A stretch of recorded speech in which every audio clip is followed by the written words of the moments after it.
అహల్య బాబు కోసం నర్స్ మీరాల వేషం కట్టి బాబుని చూడడానికి గౌతమ్ ఇంటికి వస్తుంది. కానీ అప్పుడే డ్యూటీకి వచ్చిన అహల్య అదే నర్స్ మీరాని చూస్తూ యామిని ఇలా అంటూ ఉంటుంది, నువ్వెవరో నాకు తెలియాలి, నీ మాస్క్ తీ అని అనగానే అహల్య ఏమాత్రం భయపడకుండా మాస్క్ తీయాల్సిన అవసరం ఏంటి, నా ఫేస్ మీకు కనబడుతుంది కదా అని అంటూ ఉంటుంది అహల్య. దాంతో కోపంగా పిడికిలి బిగిస్తుంది యామిని. కానీ భానుమతి కూడా ఊరుకోకుండా నేను కూడా నీ ముఖం చూడాలి అనుకుంటున్నాను, మాస్క్ తీ అని అంటూ ఉంటుంది భానుమతి. దాంతో కాస్త టెన్షన్ పడుతూ ఉంటుంది అహల్య. కానీ ఏమీ చెయ్యలేక అలాగే నిలబడి ఉండగా అతిథి నువ్వు మాస్క్ తీస్తావా నేను తీయనా అని అహల్య దగ్గరికి వస్తూ ఉంటుంది.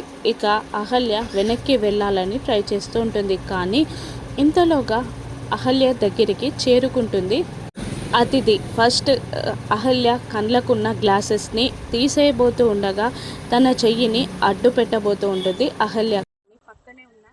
అహల్య చేతిని అవంతిక గట్టిగా పట్టుకోవడంతో ఫస్ట్ అహల్య కళ్ళకున్న గ్లాసెస్ని లాగేస్తుంది అతిథి. ఆ తర్వాత అహల్య పెనుగులాడుతున్నా కూడా అతిథి అహల్య వేసుకున్న మాస్క్ని కూడా లాగేస్తుంది. దాంతో అహల్య ఫేస్ రివీల్ అయిపోతుంది. అహల్య ఫేస్ని చూసి అతిథి, యామిని, అవంతిక, భానుమతి అందరూ షాక్ అవ్వగా సుభద్ర, అర్జున్ ప్రసాద్, బంగారాజు మాత్రం సంతోషపడుతూ ఉంటారు.